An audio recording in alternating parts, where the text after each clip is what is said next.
आप्यायन्तु ममाङ्गानि वाक्प्राणश्चक्षु श्रोत्रमथो बलमिन्द्रियाणि च सर्वाणि सर्वं ब्रह्मोपनिषदम् माहं ब्रह्म निराकुर्याम्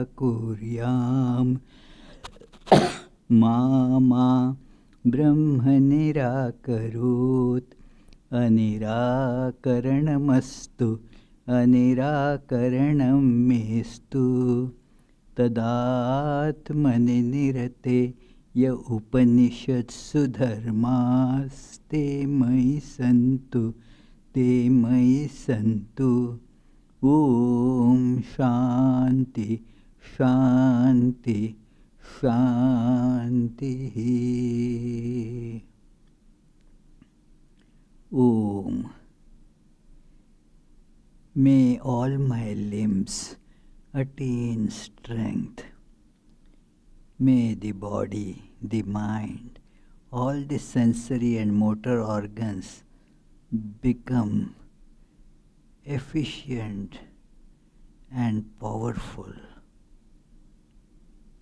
All is verily the Brahman, the one without second, ever blissful, ever perfect, all-pervading existence itself. May I never deny Brahman. May Brahman never reject me either.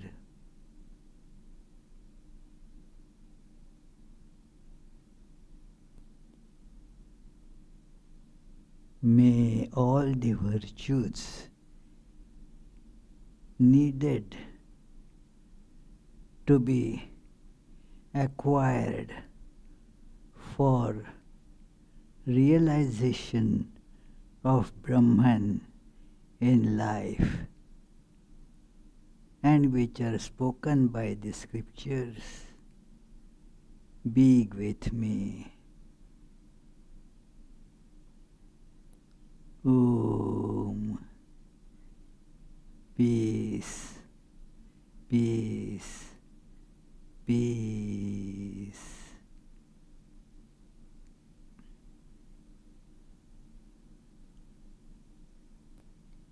Let us try to feel the oneness of existence,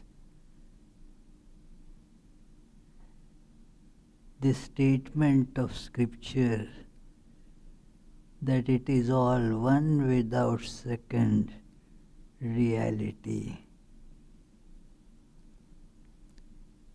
is confusing to us because we see multiplicity, so many different things, all different from one another, and they are infinitely many. How can it be just one existence? So friends, let us feel that there is a huge heap of ice cubes.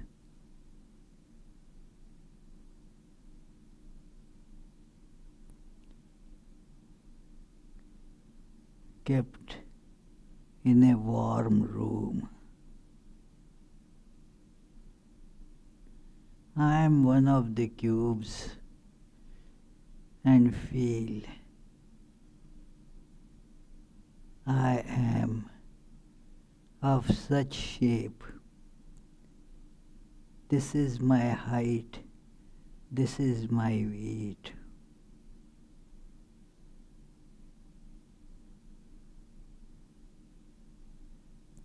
I feel all other ice cubes different from me.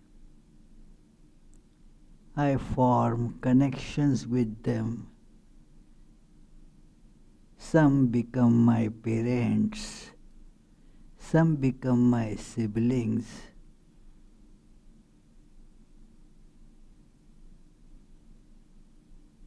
Some friends, some colleagues, some enemies too, and many with whom I have no direct connection.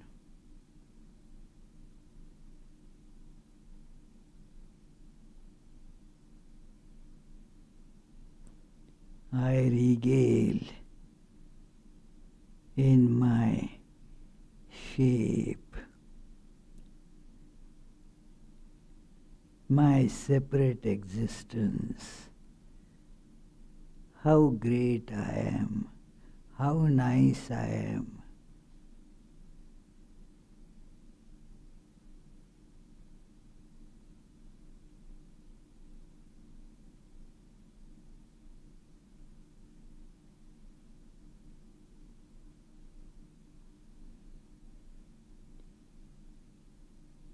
But I see my shape is changing. Other shapes, other ice cubes, they are also changing.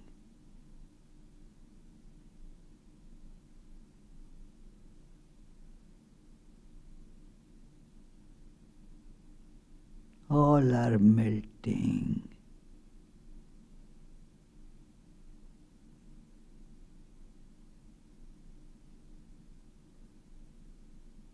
And I start realizing, actually we are all one.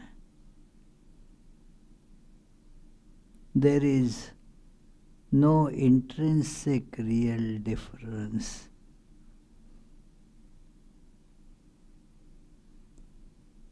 All is just one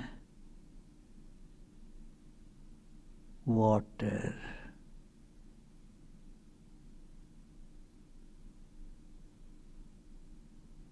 Even before they melted, still they were actually one.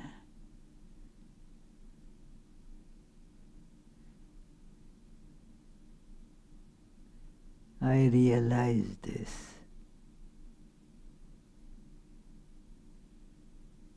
With this realization comes end of all desires, all jealousy, all enmity,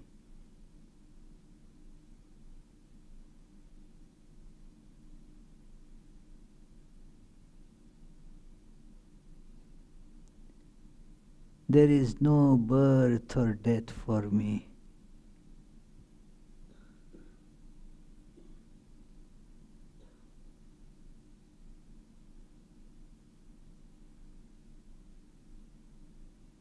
I am bliss itself, knowledge itself, peace itself. Om. Peace, peace, peace.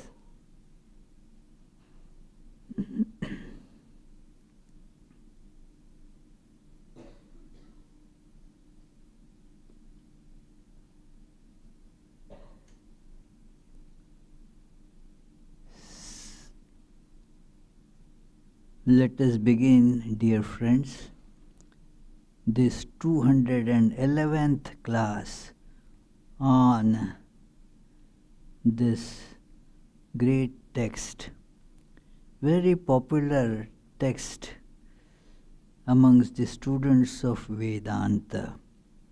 Vedanta, some people think, is only Upanishads. No. Vedanta is all that strengthens the thesis of Upanishads, which include Shruti, Smriti and Purana. It is they are different ways of administering or explaining or bringing this truth close to us. And the speciality of this Purana is that it tells us the same truth, but through stories, so that it becomes more acceptable, more interesting to read. Otherwise, we don't even go to read the Upanishadic text or Bhagavad Gita thinking that it is beyond me, it goes above my head. But stories we like to listen to, read also. So, through stories, therefore, these wonderful texts are, these wonderful truths are administered. Thus, you see that this utility of this. And we have been seeing various beautiful stories. Last time we stopped, last Tuesday, that about the birth of Mandhata. So let us begin with the opening chant. Janmadhyasya yatonvayaditarat Schaर्थेष्वभिज्ञस्वराट् तेने ब्रह्महृदाय आदिकवये मुह्यन्ति यत्सूरयः तेजो वारिमृदां यथा विनिमयो यत्र त्रिसर्गो मृषा धाम्ना स्वेन सदा निरस्तकुहकं सत्यं परं धीमहि.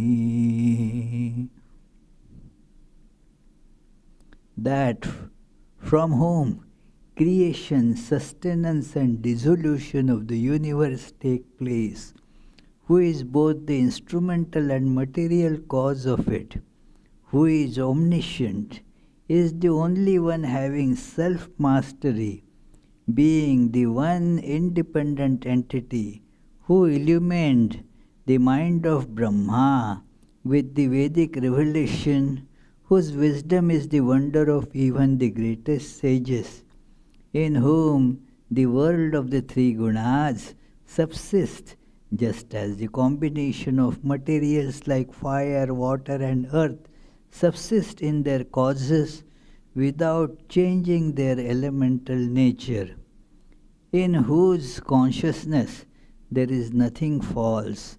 On that truth supreme we meditate. This is actually the very first verse of the great treatise.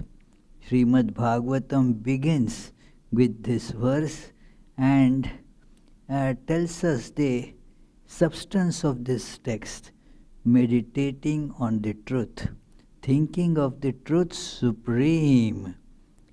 Truth supreme means that which is not contextual truth. There are the relative truths, contextual truths, but there is something that is supreme truth, which is irrespective of the context, is true always. It is the appearance of this supreme truth through various situations that makes it relative truth. Like the electricity, this is just an example. Electricity appearing through these light fixtures becomes light. Appearing through this sound equipment, it becomes sound. In this heating, cooling system, it becomes heat, cold, etc. So, same electricity. So, electricity is transcendent over all these appearances and immanent in all those appearances. So, it is similarly that supreme truth is there in all relative truths.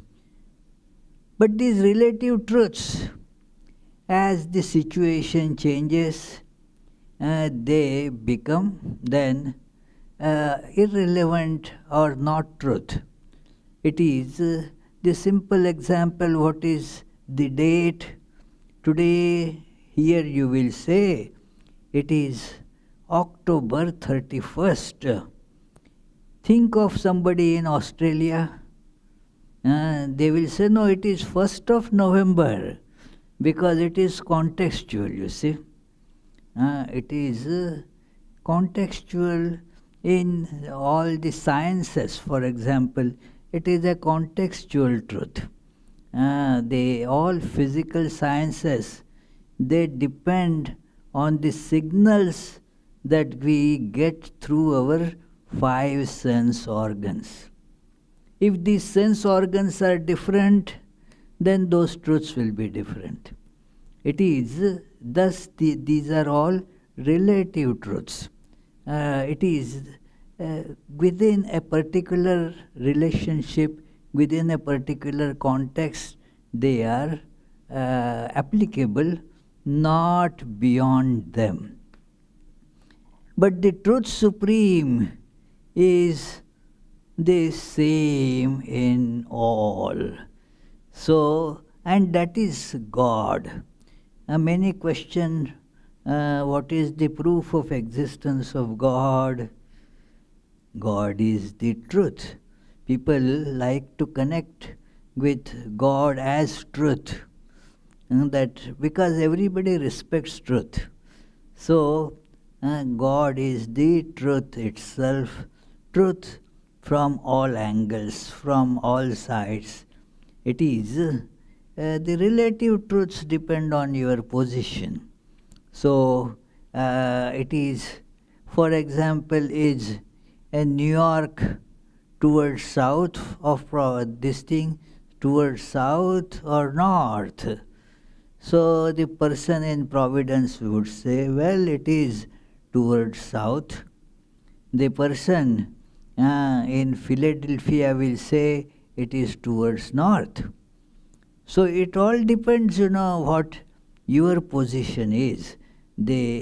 And so these are all knower-related truth, that in connection with a particular knower alone they remain true.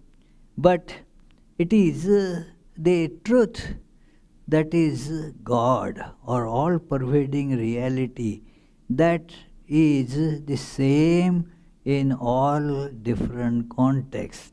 And that supreme truth we meditate. And the question would be, why should we meditate on the supreme truth? Let it be, who cares? No, we care because in knowledge of this supreme truth lies all we actually want in life, like happiness, peace, love, everything is there. Whatever we really desire in life is all in this supreme truth.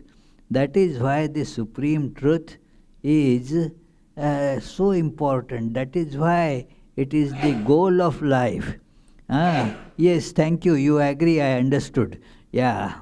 It is that supreme truth. That is why Sri Ramakrishna would say, this is the goal of life. That God realization is the goal of life. A very important statement. Long ago I used to feel how it can be the goal of the life of everyone. If that person thinks that what I want in life, any other thing that you decide as goal can be only temporary goal. Because you get that and then you feel, no, I want to get have to get something more. There is no satisfaction in any of those achievements, and therefore none of them qualify for this title, The Goal of Life. The goal of life is this supreme truth that we meditate, and we were in that studying this strange story of the birth of the famous king Mandhata. So, the king Yuvanashva, there was this king Yuvanashva, and although he had many wives, there was no child, and so got frustrated. It is because one wants child in life. So, not having child, he went to forest and then met some priests. His wives also followed him. So, the priest said that we can arrange a sacrifice through which you can get a progeny. And then they performed. They performed a sacrifice for a long, long time. And then, after that, all effort, they felt tired, you see. And then, after that, they slept. So, as they slept, a king was moving around here, there. He also felt very tired, and thus came there where the sacrifice was going on to drink some water. And he saw that in one pot there was some water, and he, being so very tired, he drank that water. He saw the priest. He would have asked them for water, but they were asleep because they were so tired. And then he drank the water, went away. Then what happened? When they wake up, they discovered that the sacrificial water is gone, the pot is empty. That water was to be given to the queens, so that the queens will have a child will be born by the queens. Now the king drank it. So now the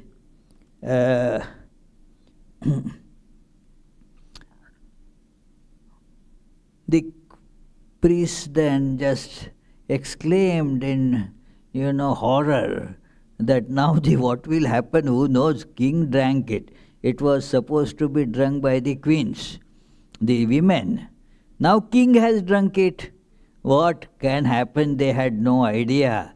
So they said, learning that it was done by the king, prompted as it were by the Lord, the priest bowed down to him and declared, "It is only the divine will that prevails, man's efforts count for little." They did lot of efforts. But then this happened in between that they had no plans for. They had not planned this thing, and then now what to do? Well, let us see. Such a thing was never seen. So what happened was, the king Yuvanashva became pregnant. So, whatever it may mean, but it is. And when the time for delivery came, the right side of his abdomen burst, bringing forth a child who grew to be an emperor later. Mandhata. He came, therefore he has no mother as such. Only because the father. So a very strange thing. So it is, but then the child was crying and crying because no food, there was no breast milk, no milk was there for the child to be fed, and thus the uh, the Indra heard the cry and said, "Dear baby, do not cry, drink of me." Mam dhata. Dhata means to uh, provide. So God is called Dhata. Dhata, Vidhata, and so forth. Dhata means the one who provides, like Providence.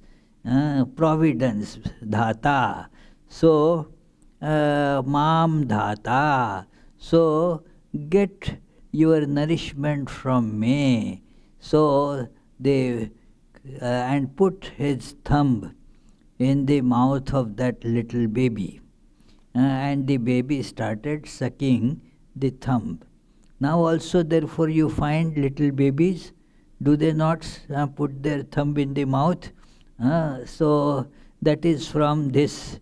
This story just makes this understandable. The Indra is feeding them.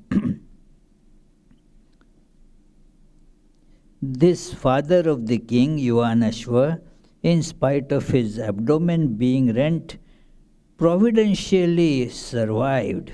He continued to observe austere practices in that forest until his end. And now, this king Mandhata story. Mandhata grew up and became a immensely powerful as well as devoted king. He, as it is mentioned in the hymns here, that it is he was having the mastery over all the earth.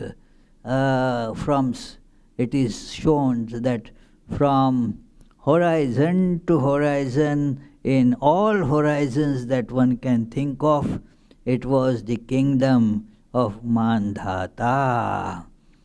And also, he was tremendously devoted. So it is, though he had the highest self-knowledge, he nonetheless adorned the Supreme Being, the embodiment of all deities, the sound of all, and the one incomprehensible to the senses, with many sacrifices, characterized by an abundance of gifts.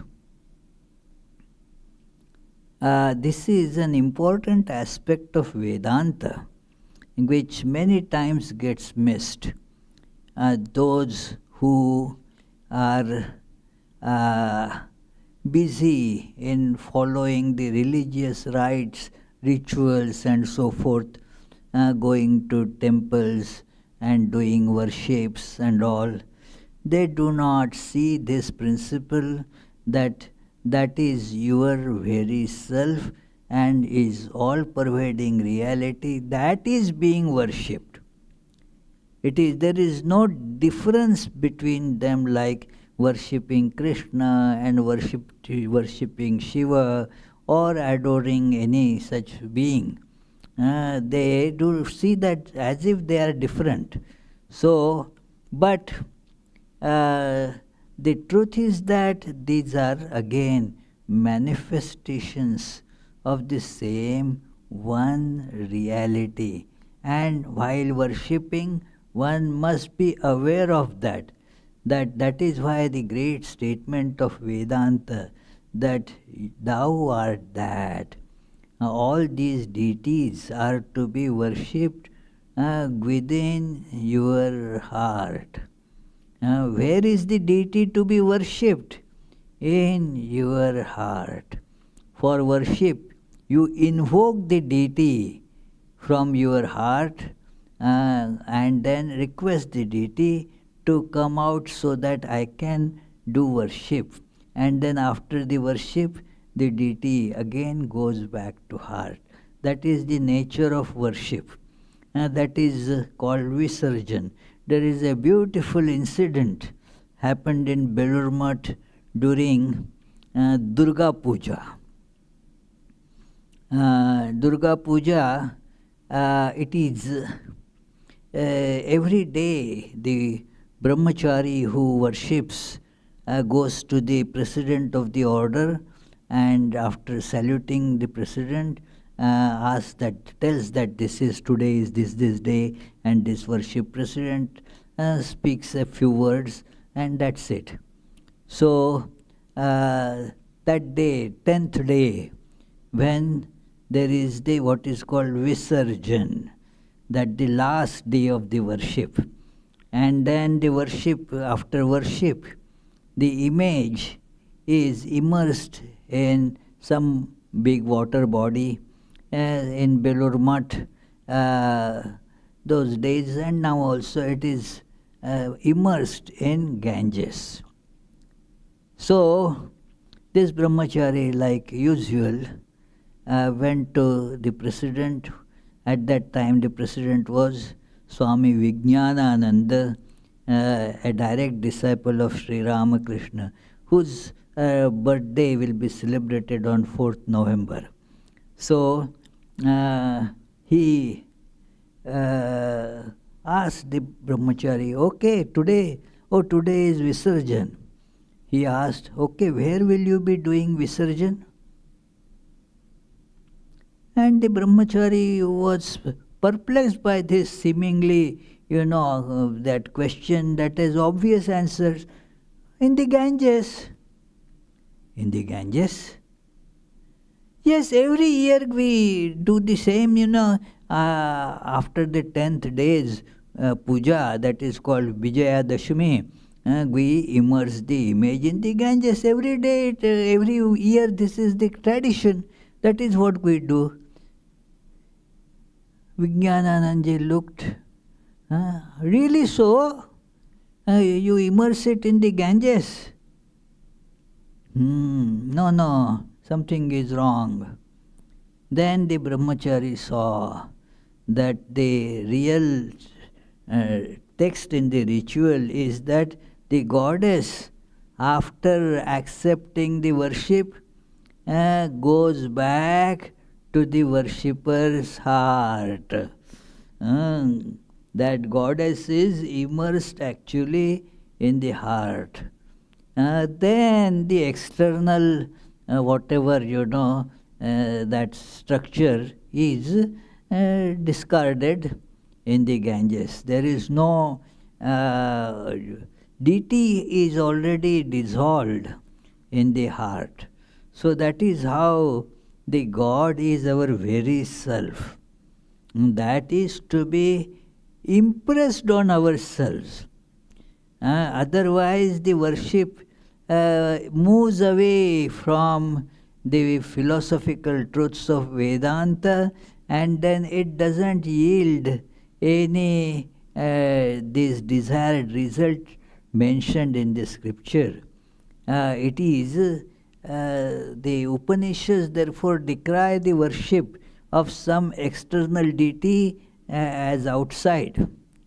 They say you just become the slave to that thing, that's all. It doesn't lead to illumination. So it is, you have to worship it like yourself. It is, thus this is the principle of worship. So this king used to do worship, Mandhata, like that. There is absolutely no conflict between the non-dual knowledge and doing the worship. It is, again I will tell a nice incident in the life of one very illumined soul. It is, he was the head of the Kanchi Kamkoti Shankaracharya Peeth, old times, Chandrasekharananda Saraswati. So he was known to be a self-realized person. So one day a devotee goes there and sees that this great Swami is engaged in doing worship. So he respectfully sat there and then afterwards asked, you have to follow the decorum, how to ask the question to such a saintly person. So asked the question, why were you doing worship would not be the right, asked, does a self-realized person need to do worship? Nice question. Is a self-realized person, does he need to do worship? And the answer was great, Just the answer came in the form of another question. What should he do? That was the answer. What should he do? Because the same question you asked about worship can be asked about any action. Why a self-realized person should eat? No reason for that. Any action, it is all actions, no action is needed, but all actions can happen as the lila or the manifestation or the play of the divine. So this is how this great king used to perform all worships. And then it is, he would have this excuse of these sacrifices to give the gifts to everybody. He would distribute all his wealth to everybody. And he had 3 sons and 50 daughters. Purukutsa, Ambarisha. This Ambarisha is different from the previous Ambarisha that we studied. This previous Ambarisha preceded Mandhata by many generations.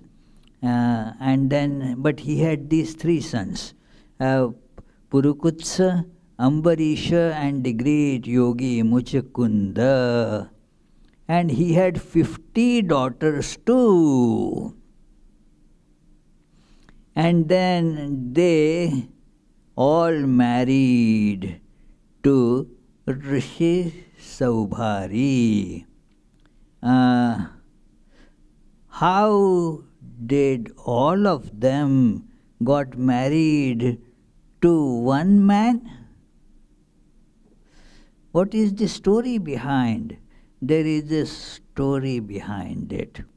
That Saubhari was a saintly person, always immersed in performance of various austerities, led a life of a recluse.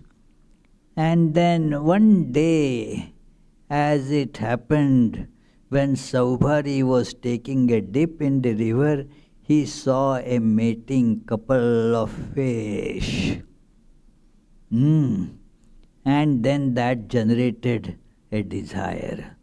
The desires get generated like that.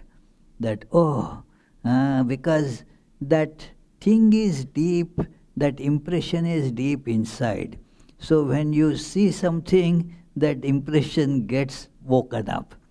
So this a fish couple, its mating, brought out this desire in him that I should also have a great pleasure like this fish couple.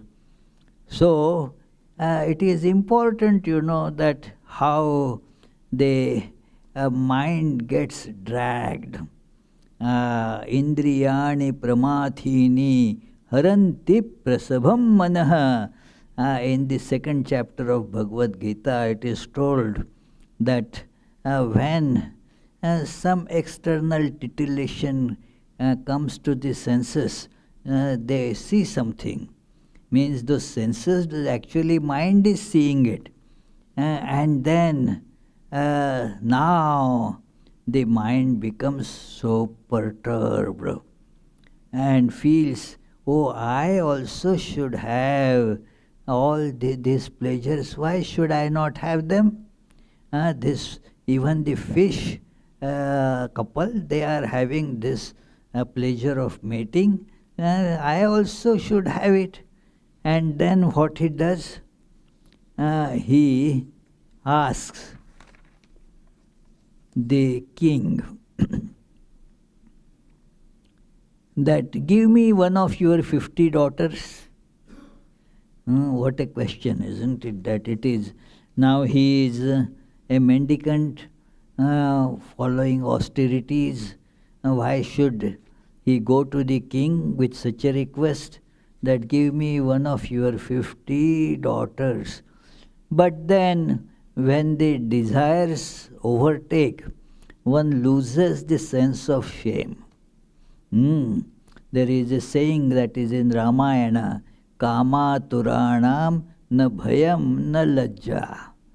When one becomes full of that lust, then loses all the sense of shame as well as fear.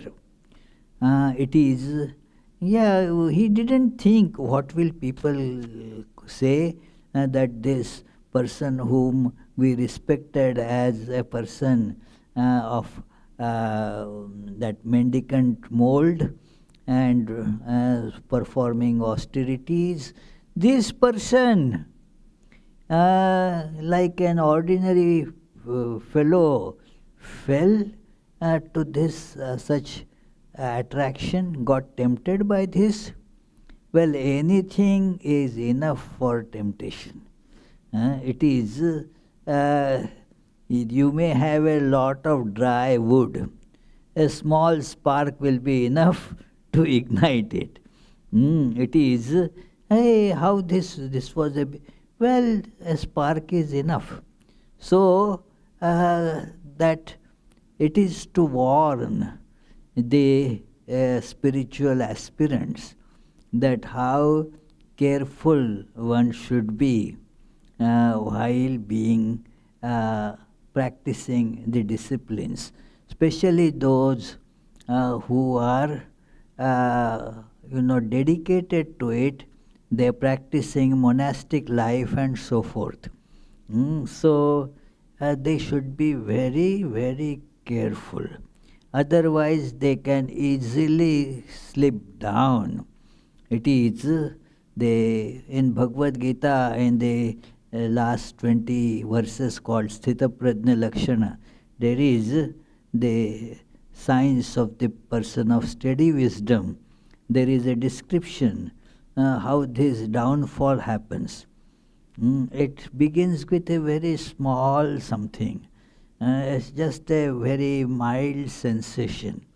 Dhyayato vishayan punsaha. The person just thinks of some pleasure. And then soon, without knowing how it happened, before even the person knows, sangasteshu pajayate, that you get the association of that, you get connected with that, and then from that it becomes then lust. Sangat sanjayate kamaha. Soon lust means that now I must have it. It is, till then it is an association, sangha. But that association doesn't remain just association. It becomes then a wave of lust. And then through the lust, sangat sanjayate kamaha, kamat krodho bhijayate. A person gets angered. Because the lust is such a thing, it doesn't get fulfilled. One eventually feels the obstacle in it, and thus you cannot proceed. The famous example I had given, if you take a tennis ball and throw at that wall, and the wall obstructs it, it cannot go any further, so comes back. That is called anger. Anger and lust, they are actually obverse and reverse. Why this should be remembered is that because nobody likes anger. What, Charlie, do you like anger? No. What, Jitendra? Do you like anger? No. Yeah, we don't like anger. But we like to enjoy the things around, forgetting that idea is inseparably connected with anger. Because this anger, it is that alone, that anger when gets obstructed, that lust getting obstructed gets converted to anger. That is how the anger happens. Now, there is no, we say righteous anger, mine is a righteous anger. It is, what is difference between righteous anger and unrighteous anger? Yeah, I had thought about it, and then the only solution I get is, my anger is righteous anger.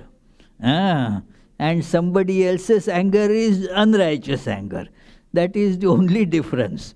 It is, so there is no righteous anger as such. So this lust overtakes, and then the whole spiritual life just tumbles down fast. This has happened to many these mendicants and austere people who tried their best but then slipped.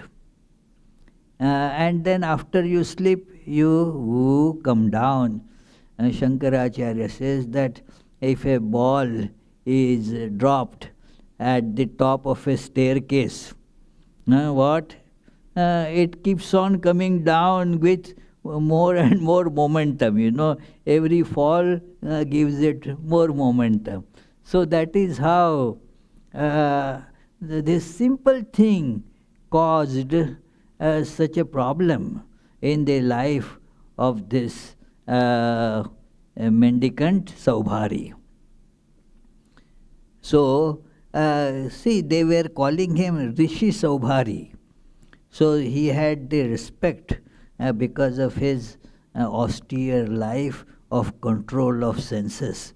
But then just by seeing this, he got the idea, I should also have this. Let me give it a try. How happy it would be. And it is, he asked the king, can he give him one of his 50 daughters? And then the king thought, which 50? So he arranged a program that it is described here. It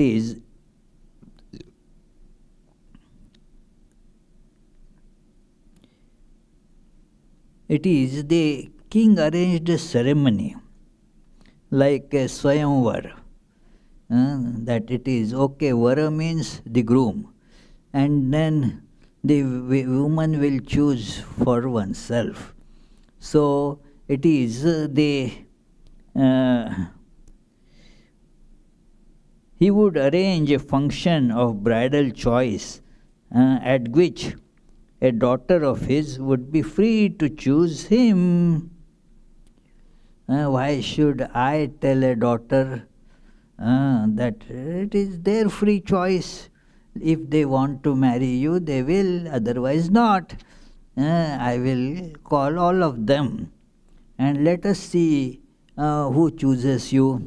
So, thereupon Saubhari thought, under the guise of a bridal choice, the king is out to deceive me, thinking that an old man like me, dilapidated with infirmities and trembling in movements, will not be to the liking of women. The king has planned to deceive me by this proposal of a bridal choice. No deception. Why should the king deceive his daughters? So, if you want, okay, it is, let my daughters decide. Who am I? So, therefore, with the great powers achieved from austerity, he had lot of powers due to his austerities. Austerities means stopping the energy from frittering away. That is called austerity. So what happens is, it concentrates the powers in you, and then you can use it for various different things. So the Saubhari had attained many powers.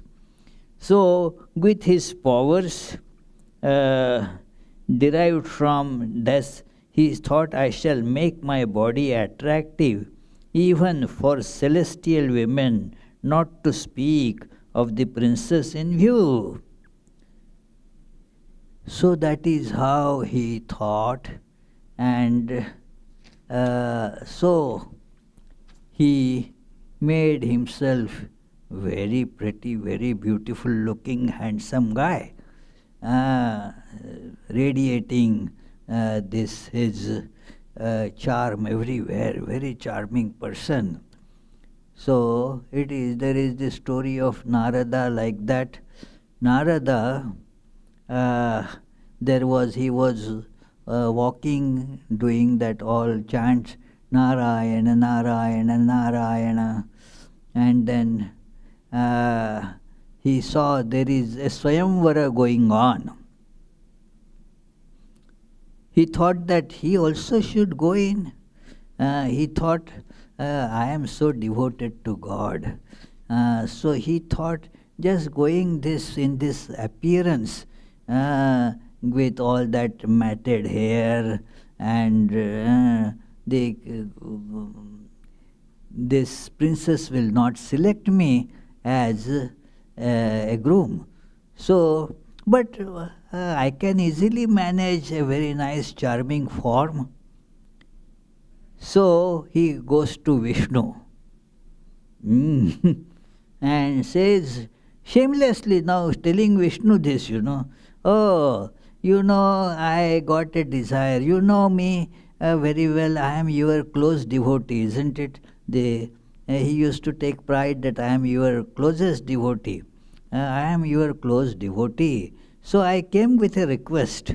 There is this ceremony of this princess choosing a groom is going on, Swayamvara, and I want to be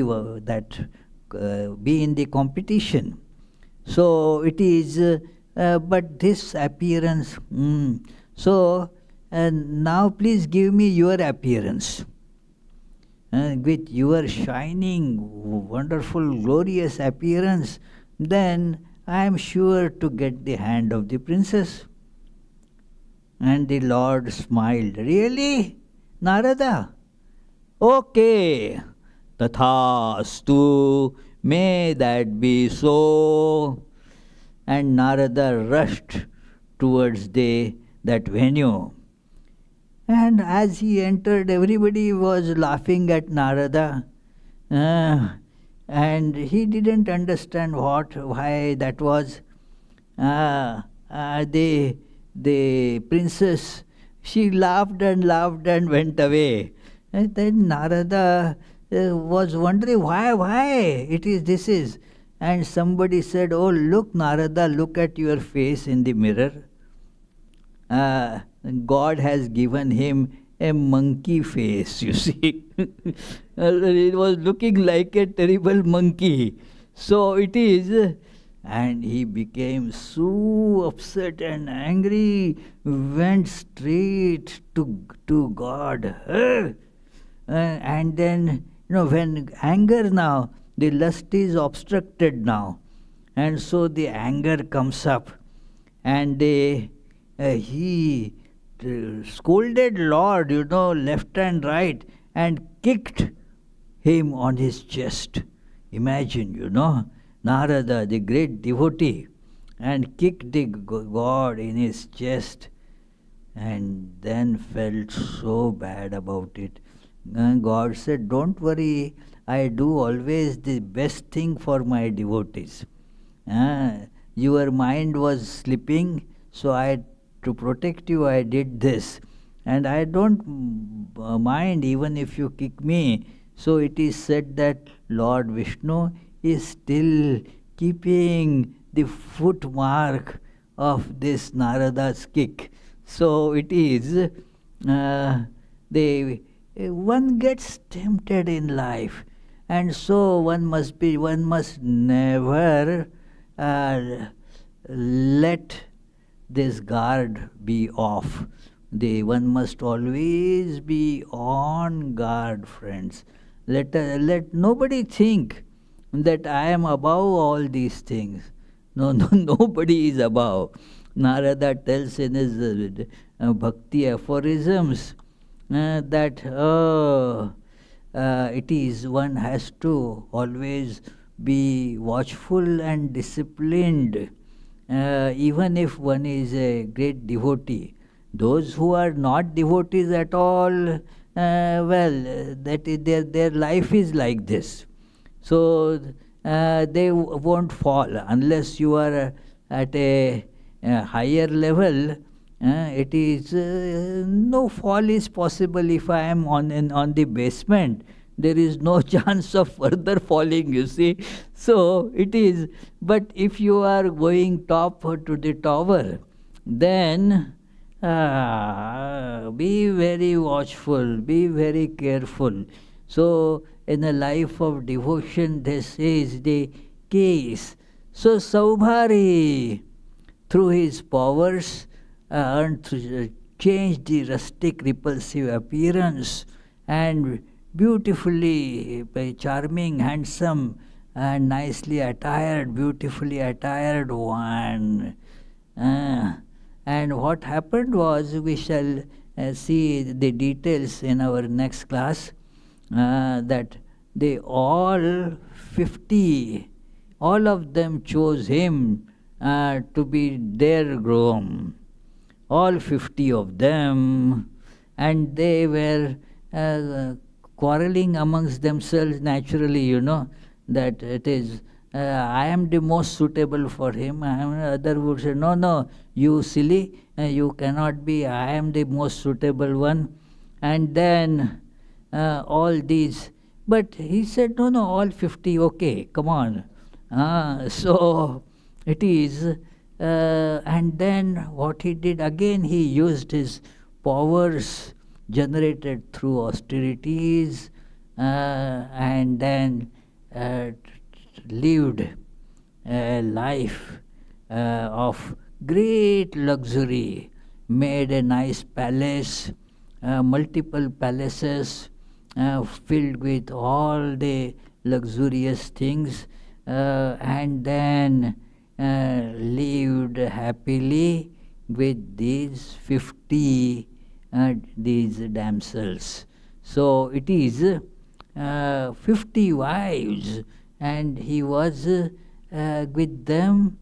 So and thought that what a great pleasure I am having. And then, but as the result, he saw that he is not getting anything out of this. Nothing, no happiness actually ensues from it. It is, and therefore he decided to give up all that.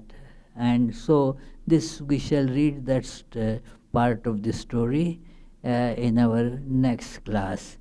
So we shall conclude with this chant, and then after that, if you have any question, don't hesitate to ask. Nigamakkalpatarurgalitam phalam शुकमुखादमृतद्रवसंयुतं पिबत भागवतं रसमालयं मुहुर्हो रसिका भुवि भावुकाः. O devotees, quaff to intoxication this nectar of the fruit of the tree of Vedas, flowing from the mouth of the great sage Shuka and mixed with the ambrosia from his words.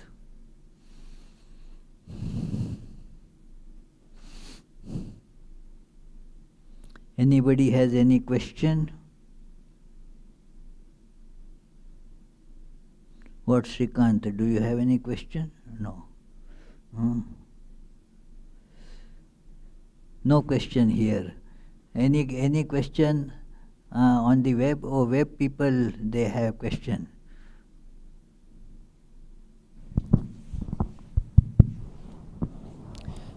Question from Taraswin P. Yes, Taraswin. Pranam. Namaskar, namaskar. If the awareness or pure consciousness or the Atman of an embodied Jiva always remains free and unstained, then who is seeking the freedom? Is it the mind craving for liberation or someone else? That is a question that gets asked many times.